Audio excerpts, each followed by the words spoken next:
সাবেক রাষ্ট্রপতি শাহাবুদ্দিন আহমেদ আর নেই। শনিবার সকালে ঢাকার সিএমএইচ হাসপাতালে চিকিৎসাধীন অবস্থায় তিনি মৃত্যুবরণ করেন। ইন্না লিল্লাহি ওয়া ইন্না ইলাইহি রাজিউন। সূত্র জানায়, শনিবার সকাল 10:30টার দিকে ঢাকার সম্মিলিত সামরিক হাসপাতালে তিনি শেষ নিঃশ্বাস ত্যাগ করেন। শাহাবুদ্দিন আহমেদের মরদেহ বনানী কবরস্থানে দাফন করা হয়েছে। এর আগে তার দ্বিতীয় জানাজা জাতীয় ঈদগাহ ময়দানে অনুষ্ঠিত হয়। জানাজা শেষে রাষ্ট্রপতি আব্দুল হামিদের পক্ষ থেকে তার মরদেহ শ্রদ্ধা জানানো হয়। জানাজায় বিচারপতি, আইনজীবী ও বিভিন্ন রাজনৈতিক দলের নেতা সহ বিশিষ্ট জনেরা অংশ নেন। এর আগে শনিবার নেত্রকোনার কেন্দ্রীয় উপজেলার প্রেমই গ্রামে নিজের বাড়িতে তার জানাজা অনুষ্ঠিত হয়। এতে তার স্বজন এবং প্রশাসনের কর্মকর্তা সহ সর্বস্তরের মানুষ অংশ নেন। সেখানে তাকে গার্ড অফ অনার দেওয়া হয়। শনিবার সকালে ঢাকার সম্মিলিত সামরিক হাসপাতালে চিকিৎসাধীন অবস্থায় মারা যান সাবেক রাষ্ট্রপতি শাহাবুদ্দিন আহমেদ। সকল জল্পনা কল্পনার অবসান ঘটল। অবশেষে পদত্যাগ করেছেন বাংলাদেশের রাষ্ট্রপতি মোহাম্মদ শাহাবুদ্দিন। ইতোমধ্যে জাতীয় সংসদের সচিবালয় থেকে জানানো হয়েছে, রাষ্ট্রপতি মোহাম্মদ শাহাবুদ্দিনের পদত্যাগপত্র পাওয়া গেছে। এ বিষয়ে জাতীয় সংসদের স্পিকার অবসরপ্রাপ্ত মেজর হাফিজ উদ্দিন সংবাদ সম্মেলনে কথা বলবেন। প্রশ্ন উঠেছে, শাহাবুদ্দিনের পরবর্তী অধ্যায় কি হবে? আইন অনুযায়ী তিনি কিছুদিন পর্যন্ত নিরাপত্তা পাবেন, তারপরে কি হবে? এর চেয়ে বড় নিরাপত্তা তো প্রধানমন্ত্রী শেখ হাসিনার ছিল। তাকেও তো পরিস্থিতির কারণে গণভবন ত্যাগ করতে হয়েছে। শাহাবুদ্দিন কি বাইরে নিরাপদ থাকবেন? 2024-এর ভয়ঙ্কর পরিস্থিতির পরে তাকে বঙ্গভবন থেকে জোর করে পদত্যাগ করানো এবং তাকে বাইরে নিয়ে এসে মব বাহিনী তার বিচার করতে চেয়েছিল। এই ভয়ঙ্কর প্রতিকূল অবস্থা তাকে মোকাবেলা করতে হয়েছে। এক পর্যায়ে তাকে ক্ষমতা দখলকারী ইউনূস এবং তার এক্সটেনশন তারেক সরকারের গুণগান করতে হয়েছে। শেখ হাসিনার গোটা মেয়াদকে স্বৈরাচারী ফ্যাসিস্ট আমল বলতে হয়েছে। জিয়াউর রহমানের গুণকীর্তন করতে হয়েছে, তারেক রহমানের গুণকীর্তন করতে বলা হয়েছে। এমনকি যুদ্ধ অপরাধের দায়ে মৃত্যুদণ্ড কার্যকর হওয়া আদালতের রায়ে সেই সব যুদ্ধ অপরাধীদের উপরে শোক প্রস্তাব জাতীয় সংসদের, সেটাও তার বক্তব্যে অন্তর্ভুক্ত করতে হয়েছে। তিনি একজন বীর মুক্তিযোদ্ধা। তিনি জেলা জজ পর্যায়ের একজন কর্মকর্তা ছিলেন। অবসরের পরে তাকে শেখ হাসিনা সরকার দুর্নীতি দমন কমিশনের কমিশনার, পরবর্তীতে বাংলাদেশের সর্বোচ্চ পদে অধিষ্ঠিত করেছিলেন। সেখানে রাজনীতিতে দীর্ঘদিনের পরীক্ষায় উত্তীর্ণ কাউকে না বসিয়ে তাকে বিশ্বাস করেছিলেন, আস্থায় রেখেছিলেন। সেই মোহাম্মদ শাহাবুদ্দিন দৃঢ়তা ধারণ করতে পারেননি। তিনি শেখ হাসিনা তার আমলকে যেভাবে, যে ন্যারেটিভে, যে জঘন্য ভাষায় লিখে দেওয়া বক্তব্য তিনি পাঠ করেছেন, তাতে আর কিছু অবশিষ্ট রাখেননি। জিয়াউর রহমানকে তিনি স্বাধীনতার ঘোষক বলেছেন, কিছুই আর অবশিষ্ট রাখেননি। এখন তার পরিণতি কি হবে? কদিনের জন্য তিনি কিছু প্রোটেকশন পাবেন, তারপরে কি? তিনি যাদের সন্তুষ্ট করে রাষ্ট্রপতি পদে বহাল থাকতে চেয়েছেন, বলেছেন সাংবিধানিক বিষয়ে আর তার কিছু করার ছিল না, তারাই শেষ পর্যন্ত তাকে অপদস্থ করে পদত্যাগ করতে বাধ্য করেছে। এরপরে কি ভয়াবহ পরিণতি তার জন্য অপেক্ষা করছে, সেটা নিয়েও অনেক আলাপ আলোচনা শুরু হয়েছে। এক কথায় বলা যায়, তিনি সব কুল হারিয়েছেন। আওয়ামী লীগ নিশ্চয়ই তাকে আর সহানুভূতি দৃষ্টিতে দেখবে, এটা ভাবার কোনো কারণ নেই। জামাত বিএনপি সমর্থিত তারেক রহমান সরকার কোনোভাবে তাকে প্রোটোকল তার সম্মান রক্ষা করবেন, এটা ভাবারও কোনো কারণ নাই। তাহলে জনাব মোহাম্মদ শাহাবুদ্দিন, বীর মুক্তিযোদ্ধা, আপনার পরিণতি কোথায়, কিভাবে হবে, সেটা এখন সময়ের ব্যাপার মাত্র।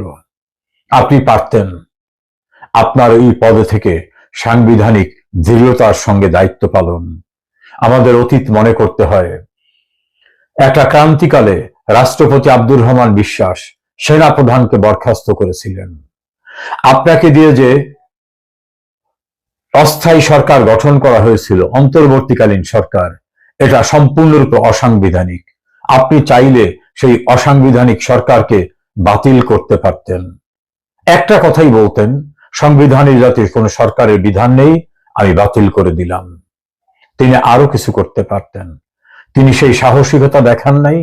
সংবিধানকে সমুন্নত করার কথা বললে তিনি যে সরকার সংবিধানে নাই সেই সরকারকে শপথ পড়ানো বা তাদের কাজ করতে দেওয়ার কাজটিও তিনি করা কোনোভাবেই কি যৌক্তিক ছিল? এর উত্তর না। সব কুল হারালেন বীর মুক্তিযোদ্ধা শেখ হাসিনার বদন্যতায় বাংলাদেশের সর্বোচ্চ পদে অধিষ্ঠিত রাষ্ট্রপতি মোহাম্মদ শাহাবুদ্দিন চুপ্পু। এই বক্তব্যে আলোচনা করব চুপ্পু কেমন রাষ্ট্রপতি ছিল। মোটামুটি 7টা প্রশ্ন নিয়ে আলোচনা করব, তাহলে চুপ্পু সম্পর্কে অনেক কিছু পরিষ্কার হয়ে যাবে। চুপ্পু কেমন রাষ্ট্রপতি ছিল এটা বোঝার আগে আমাদের প্রশ্ন করা উচিত যে মানুষ হিসাবে চুপ্পুর বিকাশ কতটুকু ছিল। এটা সুস্পষ্ট আমরা কিন্তু চুপ্পু নামের মধ্যে দেখতে পারি। চুপ্পু জাজ ছিল, জেলা জাজ, অর্থাৎ বিসিএস যে বিচার সেই বিভাগের একজন কর্মকর্তা ছিল। পরবর্তীতে চুপ্পু দুর্নীতি দমন কমিশনের একজন কমিশনার হয়েছিল। তারপরে চুপ্পু রাষ্ট্রপতি হয়েছে। মাঝখানে ব্যাংকে চাকরি, ওই যেগুলা বলা হয় ইসলামিক ব্যাংক ট্যাঙ্ক, এগুলা করেছে। দেখুন, চুপ্পু যে জেলা জাজ ছিল, কমিশনার ছিল, ব্যাংকে চাকরি করেছে, কোনোদিন তার মনে হয় নাই যে তার নামে এই যে শাহাবুদ্দিন চুপ্পু থেকে চুপ্পু শব্দটা কাটতে হবে। এটা কখন তার মনে হলো? যে যখন তাকে রাষ্ট্রপতি নির্বাচিত করা হলো। রাষ্ট্রপতি নির্বাচিত করার পর আমরা দেখছি যে তিনি আর নামের সাথে চুপ্পু লিখছেন না। অর্থাৎ নিজের থেকে এক বিকশিত হওয়ার সক্ষমতা চুপ্পুর নাই।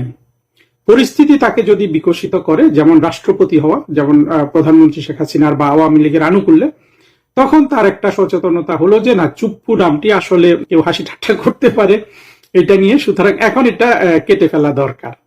তাহলে বুঝতে পারছেন যে ব্যক্তির বিকাশে শাহাবুদ্দিন চুপ্পু, এই শুধু সামান্য একটা ঘটনাতেই আপনি বুঝতে পারেন যে ব্যক্তি হিসাবে তার বিকাশ হয়নি। এখন ব্যক্তি হিসাবে বিকাশ না হলে, মানুষ হিসাবে বিকাশ না হলে তো ভালো রাষ্ট্রপতি হওয়া যায় না। চুপ্পু রাষ্ট্রপতি থাকাকালে পরবর্তীতে যা যা হয়েছে সবকিছু কিন্তু আপনি এতটুকুন দিয়ে বিচার করতে পারবেন। আমরা কি দেখলাম যে 2024-এর জঙ্গি উত্থানের পর চুপ্পু বাংলাদেশের রাষ্ট্রপতির সাংবিধানিক যে ঠুটো জগন্নাথগিরি সেটাই তিনি করেছেন, এবং পরবর্তীতে আমরা আরো দেখেছি যে তিনি শেখ হাসিনাকে গালিগালাজ করেছেন ফ্যাসিস্ট বলে, সেই জঙ্গি উত্থানকে মহিমান্বিত করেছেন।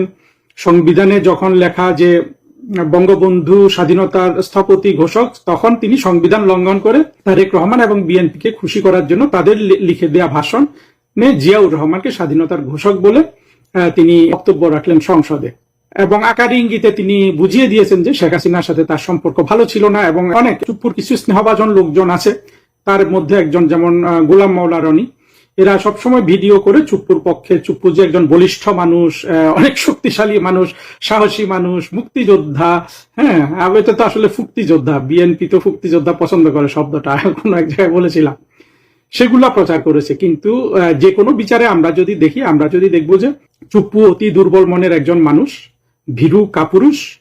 আপনারা যদি এই জিনিসটা আরো ভালো বুঝতে পারবেন, বিএনপির 2জন রাষ্ট্রপতির সাথে চুপ্পুর যদি তুলনা করেন, বিএনপির প্রথম রাষ্ট্রপতি মানে 91-এর পরে আব্দুর রহমান বিশ্বাস, এইরকম শেখ হাসিনা সরকার যখন 96-এ ক্ষমতা গ্রহণ করেন, তখন কিছুদিন রাষ্ট্রপতির মেয়াদ ছিল তার, যার পরে শাহাবুদ্দিনকে আনা হয়েছিল, বিচারপতি শাহাবুদ্দিন, এই শাহাবুদ্দিন, চুপ্পু না। তারপরে 1/11-র সময় আমরা ইয়াজউদ্দিন সাহেবকে দেখেছি বিএনপির রাষ্ট্রপতি। আপনি দেখেন ইয়াজউদ্দিন সাহেব কি না করেছে, একজন প্রফেসর। ইয়াজউদ্দিন সাহেব একজন মোটামুটি সাদা সিধা মানুষ। ইয়াজউদ্দিন সাহেবকে খুব বলিষ্ঠ চরিত্রের বা কিছুই আপনি বলতে পারবেন না, কিন্তু তিনি বিএনপির যে 2006-07 যে রাষ্ট্র ক্ষমতা দখল রাখা নির্বাচনের মধ্য দিয়ে, তার জন্য এমন কিছু নাই, মানে সর্বোচ্চ করেছেন ইয়াজউদ্দিন আহমেদ, প্রফেসর ইয়াজউদ্দিন।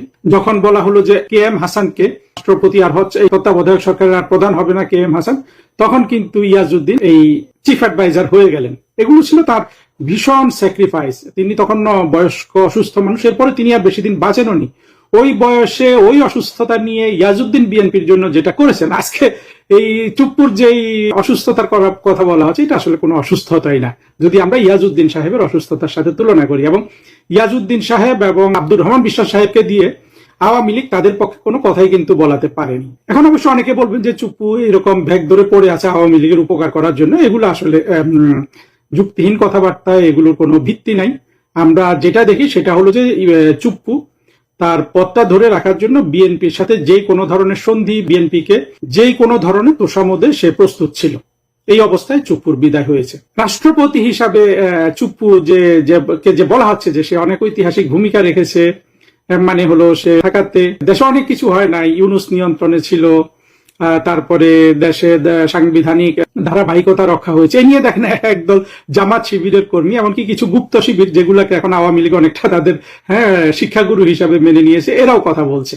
কিন্তু বাস্তবতাটা কিন্তু তা না। বাস্তবতা হলো, ধরুন চুপ্পুকে মেরে ফেললো এই ওয়াকাররা, ধরে নিলাম, বা ওয়াকার মারেনি, ধরেন সন্ত্রাসীরা মেরে ফেলতো এই 2024-এর জঙ্গি উত্থানকালে সার্জিস হাসনাটা ধরেন চুপ্পুকে মেরে ফেলেছে। এই অবস্থাটা কল্পনা করেন, চুপ্পুকে যদি তখন মেরে ফেলতো, শেখ হাসিনাকে যেভাবে মেরে ফেলার চেষ্টা করা, মানে মেরে ফেলার প্ল্যান ছিল, একই প্ল্যান যদি চুপ্পুর জন্য থাকতো, চুপ্পুকে তো মেরে ফেলা যেত। আজকে বাংলাদেশ যে অবস্থায় দাঁড়িয়েছে, যে ইউনুস 2 বছর ক্ষমতায় ছিল, পরে নির্বাচন হয়েছে, তারেক রহমান প্রধানমন্ত্রী হয়েছেন, চুপ্পুকে ওই দিন মেরে ফেললেও এই ঘটনাটাই ঘটতো বাংলাদেশে, এর বাইরে কোনো কিছু ঘটার কোনো সুযোগ ছিল না। চুপ্পুকে মেরে ফেললে বা চুপ্পু মরে গেলে তারা ক খ গ একজনকে রাষ্ট্রপতি ঘোষণা দিত, সে রাষ্ট্রপতি এই কাজগুলাই করতো। ধরেন মাহমুদুর রহমানকে ঘোষণা দিলে কি জামাত ক্ষমতা পেয়ে যেত? ভেরি আনলাইকলি, কারণ এখানে জনসমর্থন ছিল বিএনপির ততটা সক্ষমতা ছিল যে পথে আজকে তারেক রহমান সাহেব প্রধানমন্ত্রী হয়েছেন, এই জিনিসটা বাস্তবায়ন করার একটু কষ্ট, একটু সহজ এটা হতে পারত।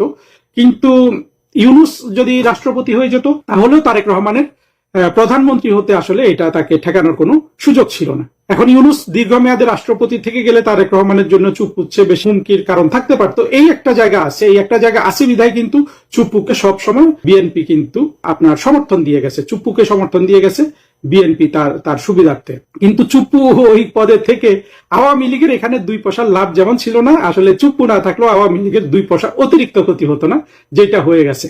কিন্তু এই চুপ্পুকে নিয়ে যেসব কথা বলা হচ্ছে যে সে এটা করেছে ওইটা করেছে, বীর মুক্তিযোদ্ধা, এগুলো হলো মানুষের কল্পনা, সান্ত্বনা। চুপ্পুরও কিছু শুভানুধ্যায়ী আছে, তাদের আলাপ আলোচনায় এটা আছে আর কি। তারপরে যে এটা খুব গুরুত্বপূর্ণ যে চুপ্পু, ওয়াকার, খন্দকার, মোশতাক এগুলা নিয়ে আওয়ামী লীগ কিন্তু বলে যে লিগে অনেক সব মোশতাক। আওয়ামী লীগের এই দুঃখটা আছে যে কর্মী নেতা সবার মধ্যে যে লীগ মোশতাকে ভর্তি, এখানে বলেই তারা থেমে যায়। তারপর তারা শেখ হাসিনার দিকে তাকিয়ে থাকে যে পরের শব্দ বললে না শেখ হাসিনা রাগ করেন, এই জন্য আর পরের শব্দগুলা বলে না। কিন্তু বর্তমানে আওয়ামী লীগের 2024-এর যে অধপতন হয়েছে, সেইটাতে আওয়ামী লীগের বর্তমানে সবচেয়ে বেশি হোমওয়ার্ক হওয়া উচিত ছিল যে আওয়ামী লীগ কেন এত মোশতাকে ভর্তি, আওয়ামী লীগ কেন 75ও মোশতাক পেল, 2024ও মোশতাক, এত মোশতাকে আওয়ামী লীগ কেন ভর্তি। এই জিনিসটা আজকে আওয়ামী লীগের যদি প্রধান রাজনৈতিক কর্তব্য হয় সেটা হওয়া উচিত। অর্থাৎ অভ্যন্তরীণ ভাবে তাদের প্রজ্ঞা, শিক্ষা, অনুশীলনের মধ্যে এই জিনিসটাই সবচেয়ে বেশি আলোচনায় আসা উচিত। তারা যে আমি শুনি যে শত শত তারা নাকি মিটিং করে, কোথায় জানি কি আছে ওদের ফোরাম, সেখানে কি কোথাও এই আলোচনাটা হয়? ওবায়দুল কাদের একটু শুধু বলেছিল যে ওয়াকার এরা মোশতাক, এটা বলার সাথে সাথে বলেছে যে না, ওবায়দুল কাদের শেখ হাসিনার বিরুদ্ধে চলে গেছে। ওবায়দুল কাদের নিজেরও ব্যর্থতা আছে, কিন্তু প্রশ্নটা কিন্তু খুবই যৌক্তিক এবং এটা নিয়ে আওয়ামী লীগের মধ্যে হাজার হাজার ঘন্টা আলোচনা হওয়া উচিত। আমি যেটা বলে দিচ্ছি দৃঢ়ভাবে, এখানে আমার বিশ্লেষণ করার কিছু নাই। আওয়ামী লীগের মধ্যে মোশতাক ক্ষমতা পায়, মোশতাকরা আওয়ামী লীগের বঙ্গবন্ধুকে খুন করে, শেখ হাসিনাকেও খুন করে ফেলবে ভবিষ্যতে। এর একমাত্র কারণ হলো আওয়ামী লীগ যেই স্বপ্ন দেখিয়ে বাংলাদেশ শাসন করেছিল, যে 72-এর সংবিধান কিংবা তারও আগে স্বাধীনতার ঘোষণাপত্র, আওয়ামী লীগ সেই চেতনাটার প্রতি অবিচল থাকেনি। মানে এইটার উপরই যে তাদের মানে এই চেতনাটার সংহতি, চেতনাটার বিকাশ, চেতনার শক্তি যে তাদেরকে রক্ষা করতে পারে, এইটা আওয়ামী লীগ কখনো বুঝতে পেরেছে এমনটা আমরা দেখি না। তারা শেখ হাসিনা আমলে আমরা যেটা দেখেছি, শেখ হাসিনা ভেবেছেন যে রাষ্ট্রের উন্নতি করলে তিনি রক্ষা পাবেন, কিন্তু যেটা পুরোপুরি মিথ্যা প্রমাণিত হয়েছে। এখন দেখেন প্রধানমন্ত্রী শেখ হাসিনা দুঃখ করতে পারেন যে আমি তো এত কিছু করেছি, যেটা আবার তিনি একজনকে বলেছেন, উনি আবার এমন ভাবে বলেছেন যে ওটা শেখ হাসিনাকে আসলে দুর্বল হিসাবে মানে সেটা আমি কিন্তু বলিষ্ঠ প্রতিবাদ করেছিলাম যে শেখ হাসিনা এত দুর্বল নয়, কিন্তু ওই লোকের ভিডিও আবার আওয়ামী লীগরাই দেখে 80-90 হাজার লোক ওইটা দেখেছে। আসলে তো শেখ হাসিনা ওই রকম দুর্বল মানুষ নন, সেখানে ওই লোক যেটা প্রকাশ করেছে। কিন্তু আওয়ামী লীগের মধ্যে শিক্ষা দীক্ষা এতটাই কম যে তারা বুঝতে পারে না যে কোন জিনিসগুলা তাদের শোনা উচিত, প্রচার করা উচিত। এই যে এখন যে আজকে যখন আমি এই বক্তব্যটা রাখছি, আমি দেখছি যে আওয়ামী লীগের মধ্যেই একটা গুপ্ত শিবির ঢুকে তাদের চিন্তাকে এখন সে রীতিমতো সে শুধু ফেসবুকে লেখে, সে আজকেও বড় একটা এই রাষ্ট্রপতিকে নিয়েই একটা পোস্ট দিয়ে দিয়েছে, রাষ্ট্রপতি করেছে, এবং আওয়ামী লীগের লোকজন কিন্তু ওই লোকটার দ্বারা এখন শিক্ষিত হচ্ছে। অর্থাৎ ইতিমধ্যে গুপ্ত শিবির, গুপ্ত জামাত, পাকিস্তানপন্থীরা আওয়ামী লীগকে শিক্ষিত করা শুরু করেছে। আর আমরা যারা সত্যিকারের আওয়ামী লীগের বন্ধু, আমরা কিন্তু আওয়ামী লীগকে কোনোভাবে শিক্ষিত করতে পারছি না। প্রমাণ কি? প্রমাণ হলো আমার ভিডিওগুলো আওয়ামী লীগ 2-4 হাজার 3 হাজার মানুষ দেখে, আর ওইসব লোকের ভিডিও কিন্তু লাখ লাখ ভিডিও না থাকুক, ফেসবুক যেটাই হোক লাখ লাখ প্রচার হয়, তারা সবাই দেখে। এদেরকে মানে ইতিমধ্যে একেবারে সার ডেকে অনেক অস্থির কারবার। যে আওয়ামী লীগের আজকের অভ্যন্তরীণ চর্চা এটাই হওয়া উচিত যে কেন এই দলে এত এত খন্দকার মোস্তাকে ভর্তি। আর যদি সবই খন্দকার মোস্তাক হয়ে যায় তাহলে তো আওয়ামী লীগের আসলে রাজনীতি করা উচিত না, তাই না? এখনই ছেড়ে দেওয়া উচিত বাংলাদেশে। এইরকম 2 দিন পরই আরেকজন মোস্তাক আসবে, তো এটা নিয়ে তাদের অভ্যন্তরীণ ভাবে বিষয়টা ভালোভাবে ভেবে দেখা উচিত না? আমরা কিন্তু সেটা দেখি না। আমরা শুনি যে হাজার হাজার তারা মিটিং করে। হ্যাঁ, মিটিং ওগুলো জননেত্রী শেখ হাসিনা কর্মীদের সাথে যে মিটিং গুলো করেন অত্যন্ত গুরুত্বপূর্ণ, কিন্তু এর বাইরে যে শত শত মিটিং এর কথা শুনি, সেখানে কি একবারও এই পর্যন্ত আলোচনা হয়েছে যে, আর এই যেই লোকগুলো আলোচনা করে তাদের কি এই যোগ্যতা আছে যে খন্দকার মোস্তাক দলে ভবিষ্যতে হবে না, এই পথটা রুদ্ধ করার জন্য কি ধরনের চিন্তা তৈরি করা দরকার, কি ধরনের সিদ্ধান্ত বাস্তবায়ন করা দরকার, সেই যোগ্যতা কতজনের আছে? সেটাও কিন্তু যারা বুঝছেন আমার কথাটা তারা সহজেই বুঝতে পারেন। আরেকটা প্রশ্ন করি, এটার উত্তর খুব বেশি দিব না। 5 আগস্ট 2024 থেকে চুপ্পু রাষ্ট্রপতি থাকাতে কার লাভ কার ক্ষতি হলো? লাভ হয়েছে সরাসরি বিএনপির। বিএনপি দেখেছে যে চুপ্পু রাষ্ট্রপতি থাকলে তাদের অনেকগুলো কাজ সহজ হবে। তাদের যে সেখানে ইউনুস বা অন্য কেউ থাকলে একটু জটিল হতে পারে, কিন্তু চুপ্পু থাকলে ভয়ে থাকবে, যা বলবে ধমক দিয়ে তাই করবে। চুপ্পু তাই করিয়ে দিয়েছে। সুতরাং চুপ্পু এতদিন রাষ্ট্রপতি থাকাতে 2024-এর পর সেটা পুরোপুরি চুপ্পুর লাভ। এখানে আসলে বিএনপির লাভ এবং চুপ্পুর লাভ। চুপ্পু রাষ্ট্রপতি ছিল, রাষ্ট্রপতি থাকলে বঙ্গভবনে থাকা যায়, হ্যাঁ, অনেক ভাতা পাওয়া যায়, অনেক টাকা, গাড়ি বাড়ি, চাকর বাকর সব পাওয়া যায়। এই দুজনের লাভ। এখানে বাংলাদেশ রাষ্ট্রের কোনো লাভ হয়নি, আর কারো কোনো লাভ হয়নি। ওয়াকারের লাভ হয়েছে বলতে পারেন, কারণ চুপ্পুকে যদি ওই সময় ফেলে দিতে পারতো, ওয়াকারকেও তারা ফেলে দিতে চাচ্ছিল। যখন ইউনুস রাষ্ট্রপতি হয়ে গেলে হয়তো ওয়াকারকে বরখাস্ত করে দিত এবং সেটাতে ওয়াকারের ক্ষতি হতো। কিন্তু এই যে প্রক্রিয়াগুলো, ওয়াকারকে বরখাস্ত করে দেয়া বা ক্ষমতায় রাখা, এখন পর্যন্ত দৃশ্যমান কিছুই নাই যেটাতে আওয়ামী লীগের কোনো লাভ হয়েছে। কিন্তু আওয়ামী লীগের অবুঝ অবোধ মানুষগুলো মনে করে যে কোনো না কোনো তাদের লাভ হয়েছে। এটা পুরোপুরি তাদের আসলে পরিস্থিতি বুঝতে না পারা একটা, যেমন তেমন হচ্ছে কোনো কিছুতে সান্ত্বনা পাওয়া, বোধ ও আমার আছে, এই আমার আছে। এইটা হয় কখন? যখন আসলে একটা রাজনৈতিক দল তার ঘোষিত আদর্শটা প্রচার করে না, বোঝে না, শিক্ষিত করার জন্য ব্যবস্থা গ্রহণ করে না, যেটা আওয়ামী লীগের মধ্যে আছে বলে আওয়ামী লীগের নেতা কর্মীদের দেখে বোঝা যায় না, তখন আসলে এই অবস্থাটা হয়। আজকে চুপ্পু, কালকে ওয়াকার। কিন্তু নিজের যে অন্তর্নিহিত শক্তি, যেটার প্রতি আমরা ডাক দিতে চাই যে দেখেন বাংলাদেশের মুক্তিযুদ্ধের চেতনা, বাংলাদেশের ইতিহাস, এই যে দুটো শক্তি আওয়ামী লীগের, এই দুটো শক্তি আপনারা অনুভব করেন, অনেক শক্তিশালী হবেন। সেটা তারা অনুভব করতে পারে না, সেই শিক্ষা তাদের দেওয়া হয়নি। ফলে তারা অনুভব করে আজকে চুপ্পু, কালকে ওয়াকার। দুটোই আসলে অতি নিম্নমানের মানুষ, এদের কোনো সাহস নাই। কোনো আওয়ামী লীগ এরা যেই দলের যাবে সেই দলের, অর্থাৎ মুক্তিযুদ্ধের পক্ষের মানুষ হিসাবে এদের বা মুক্তিযোদ্ধা হিসাবে চুপ্পুর আলাদা কোনোই গুরুত্ব নেই। কিন্তু এটা সাধারণভাবে ভাবা হচ্ছে, যেটা আখেরে আওয়ামী লীগের সচেতন হওয়ার পেছনে একটা বাধা, যে বোধহয় আমার চুপ্পু এখনো আমারই আছে। তো চুপ্পু কি বিএনপির সাথে বেইমানি করতো? একেবারেই না। চুপ্পু কখনোই বিএনপির সাথে বেইমানি করতো না। হ্যাঁ, চুপ্পু আরেকটা সুযোগ গ্রহণ করতো। শেখ হাসিনা চলে আসলে, ক্ষমতায় বসে গেলে চুপ্পু সবকিছু বলতো যে আমি থেকে এগুলা করেছি, আমি বিএনপিকে ফেলে দিয়েছি। সেখানে তখন মানে যতদিন বিএনপির কোনো ক্ষতি হচ্ছে না রাজনৈতিক ভাবে, ততদিন আসলে চুপ্পু কখনো বিএনপির সাথে বেইমানি করতো না, কারণ চুপ্পু তো সেই ধাতে গড়ে ওঠা মানুষই না। প্রশ্ন হলো যে বিএনপি এখন কেন চুপ্পুকে ফেলে দিল, আরো আগে কেন ফেলে দিল না? বিএনপি এখানে অনেকগুলো চাতুর্যের অংশ, চাতুর্য না, প্রজ্ঞা বলেন এটাকে, রাজনৈতিক অভিজ্ঞতার ব্যবস্থা, মানে দেখা যাচ্ছে যে রাজনৈতিকভাবে একটা অভিজ্ঞতা আছে বিএনপি। চুপ্পুকে তার দরকার, যেদিন দরকার সেদিনই তো ফেলে দেওয়া যায় না। কিছুদিন অপেক্ষা করলো। আর এখানে আরেকটা লাভ বিএনপির হয়ে গেল, এটা অনেক আলোচনা করেছেন এবং এটা বাস্তব, যে এই চুপ্পুকে এই কয়েক মাস রাখাতে এখন বিএনপি যে রাষ্ট্রপতি নিয়োগ করবে, সেই রাষ্ট্রপতি কিন্তু আবার পরবর্তীতে আরো কিছুদিন, অর্থাৎ বিএনপির 5 বছর চলে গেলেও আরো কিছুদিন, 3 মাস, 4 মাস, 6 মাস কিন্তু ক্ষমতায় থাকবে, রাষ্ট্রপতির পদে থাকবে।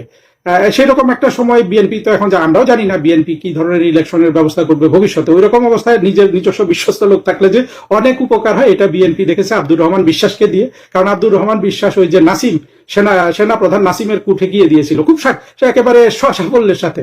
তারপরে ইয়াজউদ্দিন তো জীবন বাজি রেখে কিন্তু এই বিএনপির পক্ষে খেটেছে। তো বিএনপি তো এইরকম বিশ্বস্ত লোক নিয়োগে, বিএনপিতে তো কোনো খন্দকার মোশতাক আসলে সেইভাবে নাই। হ্যাঁ, কিছু আছে, কিন্তু তারা আসলে আওয়ামী লীগের যে ধরনের খন্দকার মোশতাক সেই রকম না।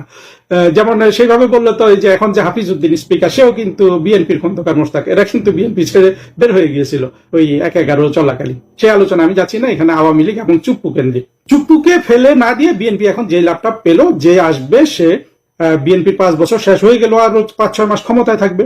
এই 5-6 মাসে নতুন কোন সরকার হবে, কি হবে, এগুলো যদি আব্দুর রহমান বিশ্বাস এবং ইয়াজউদ্দিন বিএনপির দুর্দিনে যে রকম কাজে লেগেছিল, অর্থাৎ বিএনপির ওই দিনগুলোতে আব্দুর রহমান বিশ্বাস জেনারেল নাসিমের কু ব্যর্থ করে দিয়ে, কিংবা ইয়াজউদ্দিন ইলেকশনকে ম্যানিপুলেশনে বিএনপির সাথে সম্পূর্ণরূপে মানে একজোট হয়ে কাজ করে যে উপকার করতে চেয়েছিল বিএনপির, এখন তারা সেই সুযোগটা গ্রহণ করতে পারবে। তবে এইখানে যে চুপ্পুকে ফেলে দেওয়ার আগে যে কাহিনী বলা হলো যে চুপ্পু বিলাতে গিয়ে শেখ হাসিনার সাথে কথা বলেছেন এই জন্য ফেলে দিয়েছে, এটা কিন্তু কোনো প্রমাণ নাই। আর চুপ্পু এরকম কিছু করেছে কিনা সেটা হলে বিএনপির উচিত ছিল সেটা প্রকাশ করা। এখনো কিছু প্রকাশ হয় নাই। আর এই যুগে তো অনেক কিছু আপনার এআই দিয়েই অনেক কিছু বানানো যায়, সেগুলা বানিয়ে ভবিষ্যতে প্রচার করবে না সত্য আমরা কিন্তু জানি না, কিন্তু সত্যটা বিএনপির প্রকাশ করা উচিত। এই সত্য প্রকাশ করলেও কিন্তু বিএনপি হয়তো করবে না, এই জন্য যে যদি শাহাবুদ্দিন চুপ্পু শেখ হাসিনার সাথে কথা বলে থাকেন তর্কের খাতিরে ধরছি, এটাও কিন্তু বিএনপির জন্য ভয়াবহ একটা অবস্থা। যে তাহলে এরকম আরো কতজন শেখ হাসিনার সাথে কথা বলতেছে, তাই না? এই রাষ্ট্র তো শেখ হাসিনা 16 বছর শাসন করেছেন, সুতরাং শুধু চুপ্পু যে কথা বলবে এমন তো না, অনেকেই তো কথা বলতে পারেন। এইটা কিন্তু যদি বলে থাকে, এটা বিএনপির জন্য একটা বড় ধরনের ভয়ের খবর। কিন্তু এত তাড়াহুড়া করে 2 দিনের মাথায় তাকে ফেলে দেয়া, এবং স্পিকার নাকি বিদেশে ছিল, সে নাকি দৌড়ে বিদেশ থেকে চলে এসছে, এইটা দৃষ্টিকটু হয়েছে। এইটা আবার বিএনপির একটা বৈশিষ্ট্য। বিএনপি কিন্তু 2টি রাষ্ট্রপতিকে এইরকম করেছে, একজন বদরুদ্দোজা চৌধুরী তাদেরই রাষ্ট্রপতি, আর একজন এই শাহাবুদ্দিন চুপ্পু। এইটা আবার বিএনপির যে চিরাচরিত যে সন্ত্রাসী কায়দা, সেটার একটা বহিঃপ্রকাশ। এইভাবে চুপ্পুকে ফেলে দেওয়ার কোনো দরকার ছিল না। এটা নিয়ে একটু পরে আরেকটু আলোচনা করব। আরেকটা জিনিস হলো যে চুপ্পুকে কি বিএনপি জেলে নিবে, বিদেশ চলে যেতে দিবে, কি করবে? আমার মনে হয় জঙ্গিরা মোটামুটি যেই পরামর্শ দিচ্ছে তারেক রহমানকে, সেটাই তার জন্য ভালো হবে করা। চুপ্পুকে সে হয়তো বিদেশে যেতে দিবে না, আবার চুপ্পুকে জেলেও নেবে না। জেলে নিলে তো আরেকটা ফ্রন্ট খুললো। বিএনপি তো এমনিতে অনেক ফ্রন্টে এখন সমস্যা জর্জরিত, ফলে আমার মনে হয় না চুপ্পুকে তারা জেল টেল দিবে। তবে বিদেশে দিতে গেলে চুপ্পু কি করে না করে, আমি যদিও মনে করি যে আওয়ামী লীগের যেসব নেতা অনেক টাকার কুমির হয়ে বিদেশে চলে গিয়ে কিছুই করতে পারছে না, চুপ্পুও নানানভাবে ওইভাবে ধরা থাকবে। চুপ্পুরও আসলে কিছু তেমন করার থাকবে না। চুপ্পুর যেটা সত্যিকারের সময় ছিল করার, জীবন বাজি রেখে শেখ হাসিনার জন্য কিছু করার, সেটা ছিল 24শে আগস্টের জঙ্গি উত্থানের পর। সেই সময় তো আমরা চুপ্পুকে দেখলাম যে থরথর করে কাঁপছে ভয়। হ্যাঁ, এত সাহসী মানুষ। ওই সময় আসলে মানুষের চরিত্র প্রকাশ পায়। কিছু করতে না পারলেও চুপ্পুর তখন পদত্যাগ করা উচিত ছিল। পদত্যাগ করলে রাষ্ট্র জঙ্গিরা নিয়ে নিত, আফগানিস্তান হয়ে যেত। এগুলো অত্যন্ত ভুয়া জিনিস। বাংলাদেশ এমনিও আফগানিস্তান হয়ে গেছে, এর চেয়ে বেশি কিছু হতো না। এবং আজকে তারেক রহমানই ক্ষমতায় থাকতো, হয়তো এটা একটু ইন্টারনালি একটু মোর কেওটিক হতে পারতো, কিন্তু আসলে এর বেশি কিছু হতো না। কিন্তু চুপ্পু কেন পদত্যাগ করলো না? চুপ্পু কেন কোনো সাহসী ভূমিকা নিল না? চুপ্পু কেন বিএনপির সাথে একীভূত হয়ে গেল? এই আলোচনাটা আমাদের অত্যন্ত জরুরি। সেটা একটু করি। দেখেন, মূল জিনিসটা আমি মনে করি টাকার কুমির হওয়া। চুপ্পুর যদি ইচ্ছাও থাকে শেখ হাসিনার জন্য কিছু করা, শেখ রেহানার জন্য কিছু করা, এটা সে টাকার জন্য করবে না। কারণ সে যেহেতু দুর্নীতিবাজ, সে যেহেতু অর্থের মালিক হয়েছে, তার চিন্তা হলো যে এই অর্থ আর কিছু না হোক, এই দুর্নীতির জিনিস বের করেই তাকে তারা জেলে নিতে পারে। এই ভয়ে কিন্তু চুপ্পু মূলত এই তারেক রহমানের সাথে একীভূত হয়ে গেছে। মূল জিনিসটাকেও আলোচনা করেছে, সেটা হলো চুপ্পুর অর্থ সম্পদ দুর্নীতির মাধ্যমে অর্জিত টাকা নিয়ে কেউ যাতে প্রশ্ন না তোলে, সেই চেষ্টাটা চুপ্পু করে গেছে। এখনো সে এটাই করে যাবে। এর বাইরে চুপ্পুর আর কোনো একটা কিছু করার নাই। এইখানে প্রধানমন্ত্রী শেখ হাসিনা এই যে এইরকম ব্যক্তি দুর্নীতিতে আকণ্ঠ নিমজ্জিত, এদেরকে দিয়ে উনি যদি আশা করেন যে ভালো কিছু পাবেন দুঃসময়ে, সেটা আসলে পাবেন না, কিন্তু পান নাই, এটাই প্রমাণিত হয়েছে। আর এটাই বলে যে তাহলে বিএনপির কি করা উচিত ছিল? চুপ্পুকে অবসরের মানে চুপ্পুর পদে এইভাবে খালি না করে কি করা উচিত ছিল? বিএনপি যদি একটা প্রজ্ঞাবান রাজনৈতিক দল হতো, তাহলে তারা চুপ্পুকে সাংবিধানিক পথে যেটা অভিশংসন আছে সেটা করতো। এটা করতে তো বিএনপির কোনোই সমস্যা নেই। বিএনপির, এটা তো জামাত, বিএনপি, এনসিপি 300, ওদের যে 350 এমপি আছে এখন, সবাই কিন্তু এটাতে ভোট দিত। সেটাতে করলে বিএনপিকে বলা হতো যে তারেক রহমান রাজনৈতিকভাবে একটু পরিপক্ক হয়েছেন। এখন যেটা হয়েছে এটা পুরোটাই মাস্তানি। এটা তাদের রাষ্ট্রপতিকেও তারা করেছিলেন। বদরুদ্দোজা চৌধুরীকে তুমি করতে পারেন যে হয়তো তাকে একটু সম্মান দিতে চেয়েছিলেন, যে ইমপিচমেন্ট হলে মানুষ মনে করে যে অনেক অনেক ক্ষতিগ্রস্ত হবে। আসলে তো তা না। ইমপিচড হলে একজন মানুষের যদি তার জাতির কাছে, মানুষের কাছে সম্মান পাওয়ার থাকে, তাহলে কেবল সে সম্মান পায়। এই পথে শাহাবুদ্দিন চুপ্পু যে পথে গেল, এই পথে বিএনপিরও বদনাম হলো, শাহাবুদ্দিন চুপ্পুরও বদনাম হলো। আসলে দুইটা পক্ষই এখানে একটা, চুপ্পু তো আসলে কিছুই করার নাই। বিএনপি একটা কুৎসিত কাজ করলো, চুপ্পুকে এইভাবে তড়িঘড়ি করে সরিয়ে দিয়ে। তড়িঘড়ি করে ওরা সরাতে পারতো, যে তারা সংসদ বসিয়ে একদিনে, এটা 1 ঘন্টার কাজ, তারা 2 লাইন লিখে ইমপিচ করে দিত তার কোনো একটা দোষ টোষ বলে, তাহলে অন্তত আইন কানুন মানার যে একটা উদাহরণ স্থাপিত। বাংলাদেশের 22তম মহামান্য রাষ্ট্রপতি শাহাবুদ্দিন চুপ্পু পদত্যাগের ঘোষণা দিয়েছেন। শুধু ঘোষণা নয়, তিনি পদত্যাগপত্রে স্বাক্ষর করে অবসর গ্রহণ করেছেন। এখন বাংলাদেশে এর আগেও অনেক প্রেসিডেন্ট অবসর গ্রহণ করেছেন, পদত্যাগ করেছেন, ভবিষ্যতেও পদত্যাগ করবেন। এটা একটা স্বাভাবিক ঘটনা। কিন্তু এই স্বাভাবিক ঘটনার পেছনে আসলে কি রহস্য লুকিয়ে রয়েছে? তিনি কেন 24 আগস্ট মাসে, যখন এই জঙ্গিরা তার বাড়ি 3 বার, অর্থাৎ প্রেসিডেন্ট প্রাসাদটি 3 বার আক্রমণ করল, আজকের এনসিপি এবং ডক্টর ইউনূসের পালা কুত্তারা যখন গেউ গেউ করে বঙ্গভবন আক্রমণ করেছিল, প্রেসিডেন্ট প্রাসাদটি যখন আক্রমণ করেছিল, তখন তিনি পদত্যাগ না করে এই সুসময়ে বলতে যখন একটি সরকার আছে, যেই সরকারটি নির্বাচিত হয়ে এসছে, আমরা জানি সেই নির্বাচনটি একটি মেকানিজমের নির্বাচন, তবু তো একটা নির্বাচনের মাধ্যমে এসছেন। সুতরাং সেই সময়ে তাকে কেন পদত্যাগ করতে হচ্ছে? বিষয়টা ক্লিয়ার। এখন এই পদত্যাগের পিছনে মূল কারণটা হচ্ছে, আজকে নয়, তিনি যখন লন্ডনে এসছিলেন স্বাস্থ্য পরীক্ষা করতে, তার আগেই কিন্তু তার কাছ থেকে পদত্যাগপত্রটি স্বাক্ষর করে রাখা হয়েছে। তাকে বলা হয়েছে যে আপনি পদত্যাগপত্রে স্বাক্ষর করেন, আমরা যখন আমাদের প্রয়োজন হবে তখন আপনাকে দিয়ে সেই পদত্যাগপত্রটি ঘোষণা করাবো। এর কারণটা কি? কারণটা হচ্ছে, বিএনপি কিন্তু প্রথম দিনে প্রেসিডেন্টকে বিদায় করে দিতে পারতেন।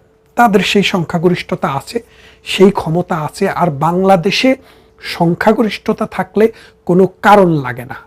সংসদে থাকলে, পার্লামেন্টে থাকলে জোর করেও করানো যায়। জিয়াউর রহমান করিয়েছেন জোর করে, এবং এরশাদ করিয়েছেন জোর করে, এবং আজকেও হচ্ছে জোর করে। তো এই জোর করে হওয়া এবং করা, এটা একটা স্বাভাবিক ঘটনা বাংলাদেশে, যদিও সভ্য রাষ্ট্রের জন্য এটি কোনো স্বাভাবিক ঘটনা নয়। তারেক রহমান সাহেব কেন এই কাজটি করলেন? এর মূল কারণ হচ্ছে দুটি।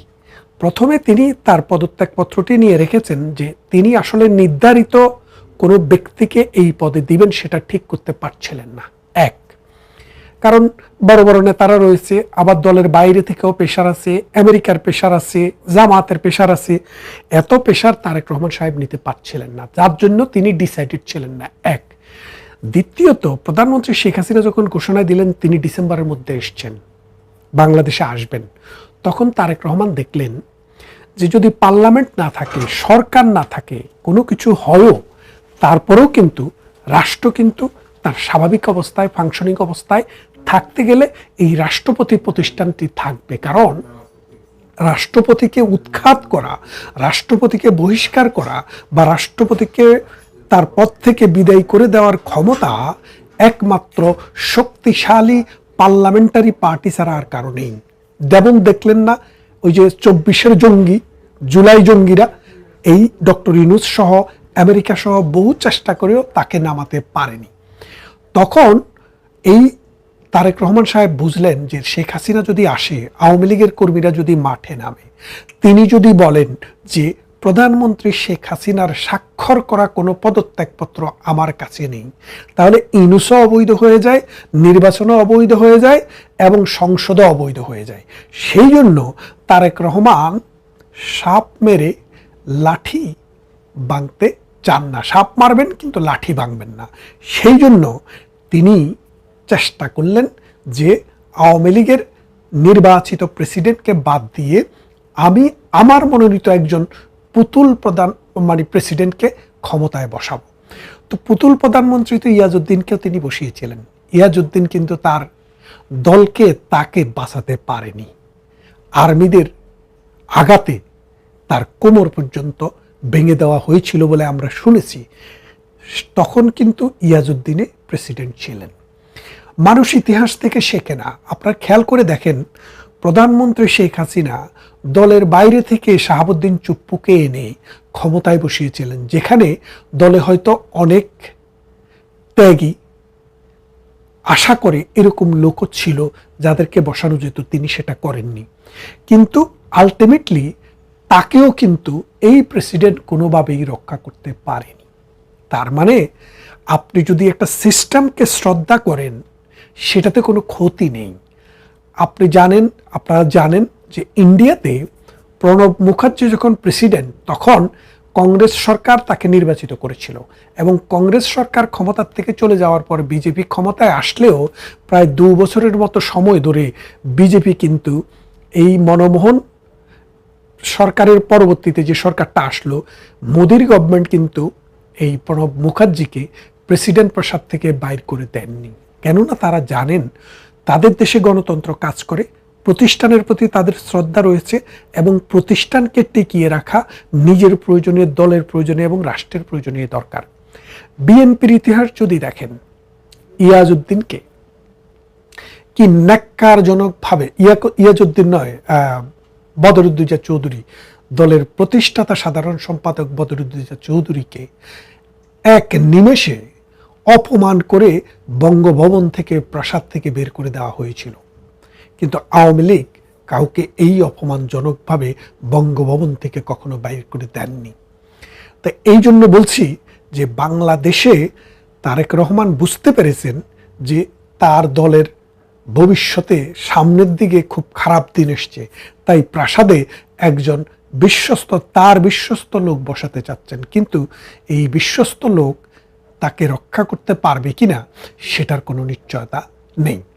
দ্বিতীয়ত আরেকটি বিষয় হচ্ছে, শাহাবুদ্দিন চুপ্পু যখন আগস্ট গেল 24-এর, তখন পদত্যাগ করলেন না, তখন থাকতে পারলেন, এখন পাচ্ছেন না কেন?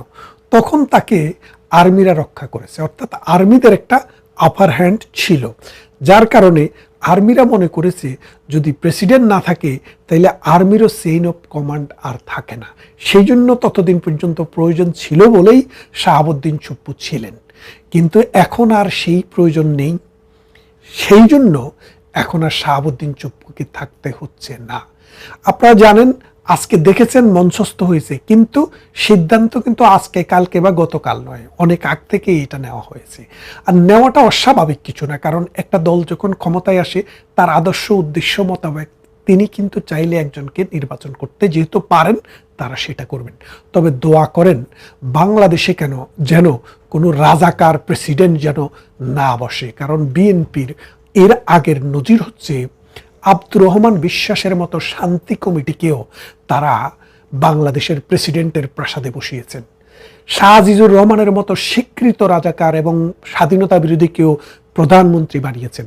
আমরা চাই আজকের দিনে অন্তত পক্ষে মুক্তিযুদ্ধের সপক্ষের, বিএনপি মুক্তিযুদ্ধের কথা বলে, আমরা চাই একজন মুক্তিযুদ্ধের সপক্ষের মানুষ, একজন মুক্তিযোদ্ধা এই সম্মানিত পদটিতে যেন বসে। এখন বিষয়টা হচ্ছে, বাংলাদেশ প্রতিনিয়ত পরিবর্তন হচ্ছে, রাজনীতি পরিবর্তন হচ্ছে, কিন্তু মানুষের যে অধিকার, একটা গণতান্ত্রিক রাষ্ট্রে মানুষের যে ন্যূনতম অধিকার, সেই অধিকারটি বাংলাদেশে এখন নেই। আপনারা দেখেছেন, যারা ধর্ম নিয়ে রাজনীতি করে, যারা সৎ লোকের শাসন, আল্লাহর আইন কায়েম করতে চায়, তারা এমন সৎ লোক আমাদেরকে দিচ্ছে যারা বিভিন্ন জায়গায় হোটেলে পতিতা নিয়ে ধরা পড়ছে। এই হলো সৎ লোকের মডেল। বাংলাদেশে যতগুলা দর্শন, যতগুলা বালাৎকার এবং এই সেক্সুয়াল অফেন্স ঘটতেছে বিভিন্ন মসজিদে, মক্তবে, মাদ্রাসায় এবং এতিমখানায়, এদের সবার সাথে সরাসরিভাবে জামাতে ইসলাম নামে এই পার্টি জড়িত। আপনারা জানেন বিখ্যাত মাওলানা আব্দুল হামিদ খান বাসানী, যিনি একসময় বাংলাদেশ আওয়ামী লীগের প্রেসিডেন্ট ছিলেন, পরবর্তীতে ন্যাব বাসানী করে তিনি আওয়ামী লীগ থেকে পৃথক হয়ে গিয়েছিলেন। তিনি বলেছিলেন, আল্লাহর ইসলাম আর শয়তানের ইসলামের পার্থক্য হলো ইসলাম হলো আল্লাহর আর জামাতে ইসলাম হলো শয়তানের। কারণ পৃথিবীতে তারা অপকর্ম করবে, সেই অপকর্মকে জাস্টিফাই করার জন্য একজন সাহাবীকে খুঁজবে। আপনারা দেখলেন সেদিন গাজী, এই যে গাজী নজরুল ইসলাম অপকর্ম করে ধরা পড়ল, আর সারা বাংলাদেশে তাদের এই যে বট বাহিনী, যেসব কুত্তা বাহিনী তারা তৈরি করেছে, বট বাহিনী, তারা শুধু গালিগালাজের মধ্যে থাকে। আমি তো বহুদিন থেকে ভিডিও করি, আমার ভিডিওর নিচে যখন কমেন্টগুলা পড়ি তখন বুঝি কোন রুচির, কোন চিন্তার, কোন চেতনার মানুষকে তারা বট বাহিনী হিসেবে তৈরি করেছে। আশ্বিন কার্তিক মাসের পাগলা কুত্তা যেভাবে কামড়ায়, এই বট বাহিনী কিন্তু মানুষকে সেইভাবে কামড়ায়। দেখবেন আপনার মা মাসি ধরে গালি দিবে, আপনাকে গালি দিবে, আপনার 14 পুরুষকে গালি দিবে। এরাই হচ্ছে জামাতে ইসলামী, এরাই হচ্ছে শিবির, এরাই হচ্ছে আগামী দিন বাংলাদেশের ক্ষমতায় আসতে চায়। তাহলে বলৎকারের লাইসেন্স দিবে, মাদ্রাসাগুলোকে প্রস্টিটিউশন ঘোষণা করা হবে, মসজিদগুলোর পবিত্রতা নিয়েও কিন্তু কোশ্চেন চলে আসবে। তাই আসুন এদের এই চেষ্টাকে নস্যাৎ করি।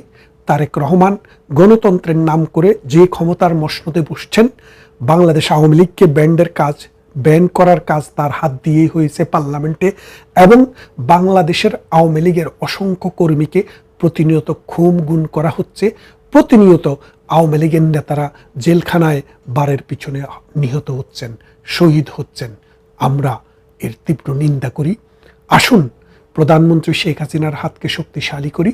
আমরা বেগবান আন্দোলনের মাধ্যমে প্রধানমন্ত্রী শেখ হাসিনার ফিরে আসার যে পথ, সেটাকে সুগম করি। কথা হবে অন্য কোনো ভিডিওতে। সব জল্পনা কল্পনার অবসান ঘটিয়ে অবশেষে পদত্যাগ করেছেন বাংলাদেশের 22তম রাষ্ট্রপতি মোহাম্মদ শাহাবুদ্দিন। শারীরিক অসুস্থতা ও অটোনমিক নিউরোপ্যাথির কথা উল্লেখ করে দায়িত্ব থেকে সরে দাঁড়ালেও যেভাবে তিনি সরে দাঁড়িয়েছেন তা নিয়ে দেখা দিয়েছে বেশ কিছু রাজনৈতিক প্রশ্ন। শারীরিক ও মানসিকভাবে অসমর্থ রাষ্ট্রপতিকে সরাতে চিকিৎসাধীন স্পিকারকে তড়ি ঘড়ি করে ফেরানো হলো কেন? বিমানবন্দরে নেমেও স্পিকারের কিছুই না জানা, তার পরপরই পদত্যাগপত্র পৌঁছানো আর ভারপ্রাপ্ত রাষ্ট্রপতির দায়িত্ব নেওয়া, সব যেন আগে থেকে লেখা কোনো রাজনৈতিক থ্রিলারের স্ক্রিপ্ট। শেখ হাসিনার ফেরার ঘোষণার পর তাকে সরে যেতে হলো। ছড়িয়ে পড়া এমন একটি দাবির প্রেক্ষিতে সরকার একটি পক্ষ বলছে শেখ হাসিনার ওই সাক্ষাৎকার প্রকাশের আগেই তাকে সরে যেতে বলা হয়েছিল। আবার রাষ্ট্রপতির পদটা যে কতটা অলংকারিক তা 2007 ও 2024 সালে বোঝা গিয়েছিল। তাহলে কি ওই অলংকারিক পদকে পুঁজি করে যারা ক্ষমতাধর হয়ে ওঠে তাদের উপরই সরকারের নজর? যে লক্ষ্যে মোহাম্মদ শাহাবুদ্দিনকে সরতে হোক না কেন, শেষ পর্যন্ত তিনি কি আওয়ামী লীগ ও বিএনপি দুই পক্ষের কাছে আস্থা হারিয়ে দুকুল হারালেন, নাকি পদত্যাগের পরও আগামী দিনের রাজনীতির গতিপথ বদলে দিতে ব্যবহার হতে পারেন তিনি, ঠিক যেমনটা গত 2 বছর হয়েছিলেন? প্রশ্ন হলো আসল খেলাটা ঠিক কোথায়? বিস্তারিত জানতে 22তম রাষ্ট্রপতি হিসেবে নির্বাচিত হয়ে 2023 সালের 24 এপ্রিল শপথ নিয়েছিলেন মোহাম্মদ শাহাবুদ্দিন। সে অনুযায়ী তার মেয়াদ ছিল 2028 সালের 23 এপ্রিল। গত কয়েকদিন ধরে মোহাম্মদ শাহাবুদ্দিন পদত্যাগ করছেন অথবা সরকার তাকে সরিয়ে দিতে চায় বলে তিনি সরে যাচ্ছেন, এমন খবরে সরগরম হয়ে উঠেছিল বাংলাদেশের সংবাদ মাধ্যম থেকে শুরু করে রাজনৈতিক আলোচনার টেবিল। রাষ্ট্রপতি শুক্রবার পদত্যাগ করতে যাচ্ছেন এমন খবর আরো পাকাপোক্ত হয় যখন বাংলাদেশের জাতীয় সংসদের স্পিকার হাফিজ উদ্দিনকে থাইল্যান্ড থেকে সফরের মাঝ পথে উড়িয়ে আনা হয়। গত 19 জুলাই স্পিকার চিকিৎসার জন্য থাইল্যান্ড গিয়েছিলেন। তার ফেরার কথা ছিল 26 জুলাই। তড়িঘড়ি করে সরকার অনুরোধে তিনি 2 দিন আগে ফেরত আসায় প্রশ্ন ওঠে, সরকার এত তাড়াহুড়ো কেন করছে? আবার সরকারের শীর্ষ ব্যক্তিরা বিষয়টি নিয়ে সরাসরি কিছুই বলেননি। যেটুকু বলছেন তাতে বিষয়টিকে গণমাধ্যমের গুজব বা অতি কথন হিসেবে তুলে ধরার চেষ্টা করেছেন। এমনকি খোদ স্পিকারই বিমানবন্দরে নেমে সাংবাদিকদের বলেন তিনি তখনও কিছু জানেন না, অথচ এর কিছুক্ষণ পরে তার কাছে পৌঁছে যায় রাষ্ট্রপতির পদত্যাগপত্র। 24 জুলাই বিকেল 5:01 স্পিকার পদত্যাগপত্রটি গ্রহণ করেন। রাষ্ট্রপতির পদত্যাগপত্রটি সামাজিক মাধ্যমে ভাইরাল হওয়ার পর এর ভাষা নিয়ে অনেকেই প্রশ্ন তুলেছেন। আবার তড়িঘড়ি করে স্পিকারকে তার থাইল্যান্ড সফর সংকুচিত করে ফিরিয়ে আনায় সরকারের উঠে পড়া লাগার এমন সিদ্ধান্ত নিয়েও অনেকে প্রশ্ন তুলেছেন। তবে স্পিকার সংবাদ সম্মেলনে এসব প্রশ্ন ও সন্দেহকে একেবারেই উড়িয়ে দিয়েছেন। আবার একটি পক্ষ বলছে, বাংলাদেশের সাবেক প্রধানমন্ত্রী শেখ হাসিনা ডিসেম্বরে দেশে ফেরার ঘোষণা দেওয়ার পর সরকার রাষ্ট্রপতিকে সরে যেতে বলেছেন। তবে সরকারের শীর্ষ একটি সূত্র বলছে, শেখ হাসিনার ওই সাক্ষাৎকার রয়টার্সে প্রকাশিত হয়েছিল 10 জুলাই। সরকারের শীর্ষ মহল থেকে তারও 1 সপ্তাহ আগে সরে যাওয়ার জন্য রাষ্ট্রপতিকে মানসিক প্রস্তুতি নিতে বলেছিলেন। আবার যদিও তিনি সামরিক বাহিনীর সর্বাধিনায়ক, কিন্তু বাস্তবে বাংলাদেশের রাষ্ট্রপতির ক্ষমতা অলংকারিক। প্রধানমন্ত্রী ও মন্ত্রিসভার হাতেই থাকে সব ক্ষমতা। সরকারের একজন মন্ত্রী নাম প্রকাশ না করার শর্তে বলেছেন, রাষ্ট্রপতির হাতে যদি অনেক ক্ষমতা থাকতো তাহলে 2007 সালে অধ্যাপক ইয়াজউদ্দিন 111 কিংবা 2024 সালে মোহাম্মদ শাহাবুদ্দিন আওয়ামী লীগের পতন ঠেকিয়ে দিতে কি পারত না। কিন্তু দুটো সময় দুজন রাষ্ট্রপতি ছিলেন হাতের। এমনকি বি চৌধুরীর বিরুদ্ধে বিএনপি ষড়যন্ত্রের অভিযোগ করে, কিন্তু সেই বি চৌধুরী কি কিছু করতে পেরেছিলেন? আবার আরেকটি পক্ষ বলছে, শেখ হাসিনা ডিসেম্বরে দেশে ফেরার ঘোষণা দিয়েছেন, কিন্তু তার বিরুদ্ধে ফাঁসির দণ্ড দেয়া আছে। তাদের আশঙ্কা রাষ্ট্রপতি এই দণ্ড মওকুফ করে দিতে পারেন। স্বরাষ্ট্র ও আইন মন্ত্রণালয়ের কর্মকর্তারা বলছেন, সবশেষ 13 বছর পলাতক থাকার পর ফিরে এসেছেন যুদ্ধাপরাধের দায়ে ফাঁসির দণ্ডে দণ্ডিত জামাত নেতা আবুল কালাম আজাদ। ফিরে এসে তাকে একদিনের জন্য জেলে যেতে হয়নি, এমনকি তিনি জামিনও চাননি। পুরো প্রক্রিয়াটি করেছে তখনকার অন্তর্বর্তী সরকার ও সরকারের স্বরাষ্ট্র মন্ত্রণালয়। মন্ত্রণালয়ের কর্মকর্তারা বলছেন, রাষ্ট্রপতির নির্দেশে দণ্ড স্থগিত করাটা সাংবিধানিকভাবে রাষ্ট্রপতির এখতিয়ার হলেও এখানে রাষ্ট্রপতির কিছুই করার থাকে না সরকারের আদেশ পালন ছাড়া। তাহলে সরকার এতটা তড়িঘড়ি করে স্পিকারকে ফিরিয়ে এনে কেন রাষ্ট্রপতিকে সরিয়ে দিল, যেটিকে আনুষ্ঠানিক ভাষায় পদত্যাগ বলা হচ্ছে, এমন প্রশ্ন তুলেছেন অনেকে। সরকারের দুটি সূত্র থেকে বিষয়টি নিয়ে একই রকম বক্তব্য পাওয়া গেছে। ওই সূত্রগুলো বলছে, রাষ্ট্রপতির মূল বিষয় নয়, বরং ক্ষমতাধর পক্ষগুলো যারা রাষ্ট্রপতির মাধ্যমে ক্ষমতার চর্চা করে বা করতে পারে, সেখানেই সরকারের শীর্ষ মহলের নজর। সরকারের পছন্দসই ও পুরোপুরি আজ্ঞাবহ রাষ্ট্রপতি না থাকলে অনেক সময় সেই ক্ষমতাধর গ্রুপকে সরকারে বসে আনা কঠিন না হলেও সময় সাপেক্ষ হয়ে যায়। পরিস্থিতি অনুযায়ী তড়িৎ ব্যবস্থা নেওয়া যায় না। সেই পথটি পরিষ্কার করতে রাষ্ট্রপতিকে সরে যাওয়ার সিদ্ধান্ত সরকার নিয়ে ফেলেছিল। সরকার একজন মন্ত্রী মনে করেন, আওয়ামী লীগের কার্যক্রমের উপর নিষেধাজ্ঞা তোলা ও শেখ হাসিনার ফিরে আসার বিষয়টি শুধু বাংলাদেশের অভ্যন্তরীণ রাজনীতির সাথে সম্পর্কিত নয়, এর সাথে ভূরাজনৈতিক বিষয় জড়িত। ওই মন্ত্রী বলেছেন, ত্রয়োদশ জাতীয় সংসদ নির্বাচন হবে না এমন সংশয়ের মধ্যে ছিল। তখনও ভূরাজনৈতিক পক্ষগুলো একমত না হতে পারায় নির্বাচনটা ঝুলেছিল। এমনকি তারেক রহমানও দেশে ফেরার আগে ফেসবুক পোস্ট দিয়ে বলেছিলেন, তার ফিরে আসাটা তার একক সিদ্ধান্তের উপর নির্ভর করে না। যে কারণে এসব রাজনৈতিক ইস্যুর মোড় ঘুরিয়ে দেওয়ার বিষয়টি বঙ্গভবনে কে থাকলো তার উপর খুব বেশি নির্ভর করে না। দর্শক, স্পিকারের কাছে পাঠানো পদত্যাগপত্রে মোহাম্মদ শাহাবুদ্দিন লিখেছেন, এখনো পর্যন্ত নিষ্ঠা, সততা ও সংবিধানের প্রতি পূর্ণ আনুগত্যের সঙ্গে তিনি দায়িত্ব পালন করেছেন। 24 আগস্টের রাজনৈতিক পট পরিবর্তনের কথা উল্লেখ করে তিনি লেখেন, তৎকালীন সরকারের পতনের পর দেশের শাসনতান্ত্রিক ও সাংবিধানিক সংকট দেখা দেয়। সাংবিধানিক সংকট থেকে উত্তরণের জন্য বাংলাদেশের সংবিধানের 106 নম্বর অনুচ্ছেদে উল্লেখিত ক্ষমতা বলে তিনি রাষ্ট্রপতি হিসেবে বাংলাদেশ সুপ্রিম কোর্টের আপিল বিভাগের মতামত চান। সুপ্রিম কোর্টের আপিল বিভাগের পরামর্শক্রমে অন্তর্বর্তীকালীন সরকার গঠন করেন। মোহাম্মদ শাহাবুদ্দিন চিঠিতে উল্লেখ করেন, বর্তমানে সরকারি দল ও বিরোধী দল গণতান্ত্রিক চর্চার মধ্য দিয়ে জাতীয় সংসদে নিজ নিজ দায়িত্ব পালন করছে। তিনি দাবি করেন, তার সুদৃঢ় ও ইতিবাচক ভূমিকার কারণে দেশে কোনো সাংবিধানিক বিপর্যয় ঘটেনি। অনেকে প্রশ্ন তুলেছেন, রাষ্ট্রপতি কি তার বিদায়ী পত্রে বিগত দুটি সরকারের বৈধতার কথা জানিয়ে গেলেন? না হলে পদত্যাগপত্রে স্বাস্থ্যগত কারণ উল্লেখ করা জরুরি হলেও এসব বিষয়ের অবতারণা কেন করলেন? মোহাম্মদ শাহাবুদ্দিন এরপরই পদত্যাগপত্রে নিজের অসুস্থতার কথা উল্লেখ করেছেন। লিখেছেন, তিনি গুরুতর অসুস্থ, হৃদরোগ উচ্চ রক্তচাপ, ডায়াবেটিস ও কিডনির জটিলতায় ভুগছেন। তার হৃদযন্ত্রে বাইপাস সার্জারি হয়েছে। ইদানিং স্বাস্থ্য পরীক্ষায় অটোনমিক নিউরোপ্যাথি নামক রোগ শনাক্ত হয়েছে। এই রোগের কারণে তিনি মাঝে মাঝে ক্ষণিক অচেতন হয়ে যান। রোগসমূহের প্রাদুর্ভাবে শারীরিক ও মানসিক অসমর্থতার কারণে রাষ্ট্রপতির মতো গুরুত্বপূর্ণ সাংবিধানিক পদের দায়িত্ব পালন করা তার পক্ষে সম্ভব হচ্ছে না। তার দীর্ঘমেয়াদের চিকিৎসা প্রয়োজন বলে চিঠিতে উল্লেখ করেছেন। বিশেষজ্ঞ চিকিৎসকরা বলেছেন, অটোনমিক নিউরোপ্যাথি হলো এমন একটি স্বাস্থ্যগত অবস্থা যেখানে শরীরের অনৈচ্ছিক স্নায়ু বা অটোনমিক নার্ভসগুলো ক্ষতিগ্রস্ত হয়। মানুষের শরীরে যেসব কাজ সচেতন চেষ্টা ছাড়াই স্বয়ংক্রিয়ভাবে ঘটে, যেমন হৃদস্পন্দন, রক্তচাপ, হজম প্রক্রিয়া, ঘাম হওয়া এবং মূত্রথলির নিয়ন্ত্রণ, এই স্নায়ুগুলো মূলত সেসব কাজ পরিচালনা করে। যখন এই নার্ভগুলো ক্ষতিগ্রস্ত হয় তখন শরীরের এই স্বয়ংক্রিয় ব্যবস্থাগুলোতে ব্যাঘাত ঘটে। অটোনমিক নিউরোপ্যাথির সবচেয়ে প্রধান ও সাধারণ কারণ হলো ডায়াবেটিস। ব্লাড সুগার দীর্ঘদিন অনিয়ন্ত্রিত থাকলে এই নার্ভগুলো ধীরে ধীরে ক্ষতিগ্রস্ত হয়। মোহাম্মদ শাহাবুদ্দিন তার পদত্যাগপত্রের শেষে উল্লেখ করেছেন, সংবিধানের 50-3 অনুচ্ছেদের বিধান অনুযায়ী তিনি রাষ্ট্রপতির পদ হতে পদত্যাগ করেছেন। সংবিধানের 50-3 নম্বর অনুচ্ছেদে বলা আছে, রাষ্ট্রপতি পদত্যাগ করতে চাইলে তাকে জাতীয় সংসদের স্পিকারকে সম্বোধন করে নিজ স্বাক্ষরযুক্ত পদত্যাগপত্র জমা দিতে হবে। এখন আনুষ্ঠানিকভাবে বাংলাদেশের ভারপ্রাপ্ত রাষ্ট্রপতি হাফিজউদ্দিন আহমেদ, এখানেও একটি প্রশ্ন উঠেছে। সেটি হলো, বলা হচ্ছে রাষ্ট্রপতি অসুস্থ, তিনি আবার যার কাছে দায়িত্ব দিয়ে চলে গেলেন তিনি চিকিৎসার মাঝ পথে দেশে ফিরেছেন দায়িত্ব নেওয়ার জন্য।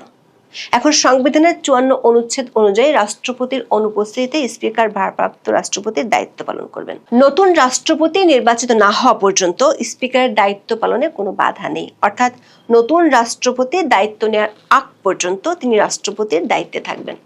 এর আগেও 2002 সালের 21 জুন থেকে 6 সেপ্টেম্বর পর্যন্ত তৎকালীন স্পিকার ব্যারিস্টার জমির উদ্দিন সরকার অস্থায়ী রাষ্ট্রপতি হিসেবে দায়িত্ব পালন করেছিলেন। সংবিধান অনুযায়ী রাষ্ট্রপতির পদ শূন্য হলে নতুন রাষ্ট্রপতি নির্বাচনের আয়োজন করবে নির্বাচন কমিশন।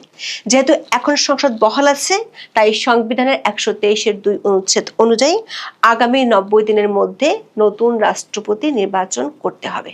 বর্তমান সংসদে বিএনপির সংখ্যাগরিষ্ঠতা থাকায় দলটি মনোনীত প্রার্থী পরবর্তী রাষ্ট্রপতি হিসেবে নির্বাচিত হওয়ার সম্ভাবনা রয়েছে। সংবিধানের 54 অনুচ্ছেদ অনুযায়ী নতুন রাষ্ট্রপতি দায়িত্ব গ্রহণ না করা পর্যন্ত রাষ্ট্রপতি সাংবিধানিক দায়িত্ব পালন করবেন জাতীয় সংসদের স্পিকার। সংসদ সদস্যদের ভোটে রাষ্ট্রপতি নির্বাচিত হন। তবে যেহেতু এই মুহূর্তে সংসদ নেই, তাই পরবর্তী সংসদ অধিবেশন না ডাকা পর্যন্ত নতুন রাষ্ট্রপতি নির্বাচনের কোনো সুযোগ নেই। এদিকে 24 আগস্টের রাজনৈতিক পট পরিবর্তনের পর থেকেই মোহাম্মদ শাহাবুদ্দিনের পদত্যাগের দাবিতে সোচ্চার ছিল একটি পক্ষ। মোহাম্মদ ইউনূস যে মোহাম্মদ শাহাবুদ্দিনকে রাষ্ট্রপতি হিসেবে মেনে নিতে চাননি, সেটি নানা ঘটনা থেকে পরিষ্কার হয়েছিল। সেই গ্রুপটির পক্ষ থেকে এবার দাবি তোলা হচ্ছে, সদ্য বিদায়ী রাষ্ট্রপতি মোহাম্মদ শাহাবুদ্দিনকে গ্রেপ্তার করে বিচারের আওতায় আনতে হবে। সংবিধান বিশেষজ্ঞরা বলছেন, এ ধরনের ব্যবস্থা নেয়ার সুযোগ নেই, কারণ সংবিধানের 51 অনুচ্ছেদে রাষ্ট্রপতিকে তার দায়িত্ব পালনকালে যে কোনো কাজের জন্য ইনডেমনিটি দেওয়া আছে, যার অর্থ হলো রাষ্ট্রপতিকে তার কাজের জন্য কোনো আদালতে কোনো প্রশ্ন তোলা যাবে না। সংশ্লিষ্ট সূত্রগুলো বলছে, রাষ্ট্রপতি পদত্যাগের পর বেশ কিছু সুবিধা সরকার থেকে পাবেন। বাংলাদেশের 2016 সালের রাষ্ট্রপতির অবসর ভাতা, আনুতোষিক ও অন্যান্য সুবিধা আইন অনুযায়ী এসব সুবিধা পাবেন। তবে শেষ পর্যন্ত মোহাম্মদ শাহাবুদ্দিন একুল ওকুল দুকুলি হারিয়েছেন। প্রথমত, 24-এর 5 আগস্ট পরবর্তী ভূমিকার জন্য আওয়ামী লীগের অনেকেরই তার বিরুদ্ধে ক্ষোভ আছে। আওয়ামী লীগের একটি পক্ষ মনে করে, ইউনূসের শাসনামলে যখন আওয়ামী লীগের নেতা কর্মীদের উপর নির্যাতন চলছিল তখন তিনি রাষ্ট্রপতি হিসেবে চুপ ছিলেন। এমনকি ইউনূস ক্ষমতা থেকে যাওয়ার পর সাক্ষাৎকারে নিজেকে নিয়ে কথা বলেছেন, অথচ যে আওয়ামী লীগ তাকে রাষ্ট্রপতি বানিয়েছিল তাদের উপর নির্যাতন নিয়ে কোনো কথা বলেননি। এমনকি নিজে মুক্তিযোদ্ধা হলেও ধানমন্ডি 32 নম্বরের বাড়িটি সহ মুক্তিযুদ্ধের স্মৃতি বিজড়িত বহু স্থান ভেঙ্গে গুড়িয়ে দেওয়া হলেও তিনি ছিলেন চুপ। সামরিক বাহিনীর সর্বাধিনায়ক হয়েও তার যে কার্যত কোনো ক্ষমতা ছিল না, সেটি তখনও স্পষ্ট হয়ে উঠেছিল। আবার ইউনূসের আমলে অনেক নিবর্তনমূলক আইনের অধ্যাদেশে অবলীলায় তিনি স্বাক্ষরও করে গেছেন। এসব কারণে মোহাম্মদ শাহাবুদ্দিনের বিরুদ্ধে আওয়ামী শীর্ষ মহলের প্রায় পুরোটাই ক্ষুব্ধ। আবার নির্বাচনের পর বিএনপিকে পুরো দমে সমর্থন দিয়ে গেছেন। বিএনপিকে পুরো দমে সমর্থন দিয়ে গেছেন। বিএনপির লিখিত স্ক্রিপ্ট পড়ে আওয়ামী লীগকে ফ্যাসিস্ট আখ্যায়িত করে ভাষণ দিয়েছেন। শেষ পর্যন্ত সেই বিএনপিও মেয়াদ পূর্ণ করতে দিল না মোহাম্মদ শাহাবুদ্দিনকে। তবে সরকারের একটি সূত্র বলছে, দুকুল হারানোর সত্ত্বেও বাংলাদেশের সামনের দিনের রাজনীতির গতিপথ পাল্টানোর জন্য মোহাম্মদ শাহাবুদ্দিনকে অনেকেই ব্যবহার করতে পারেন। রাজনীতিতে নতুন নতুন বিতর্ক তৈরি আর আইনগত জটিলতা অনেক কিছুই দেখা দিতে পারে যদি সদ্য সাবেক হওয়া এই রাষ্ট্রপতিকে কেউ ব্যবহার করতে পারে।